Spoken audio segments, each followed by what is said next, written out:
জাবালে নূর পবিত্র কাবা শরীফ থেকে মাত্র 2 মাইল দূরে অবস্থিত।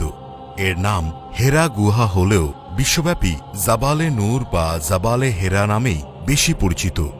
জাবালে নূর অর্থ হল নূর বা আলোর পাহাড়, কেননা এ পাহাড়েই আল্লাহর পক্ষ থেকে হজরত মুহাম্মদ সাল্লাল্লাহু আলাইহি ওয়াসাল্লামের ওপর সর্বপ্রথম বরকতময় আলোকিত কুরআন মজিদ নাজিল হয়েছিল, যা শুধু মুসলিম উম্মাহ নয় বরং বিশ্ব মানবতার জন্য নূর বা আলো।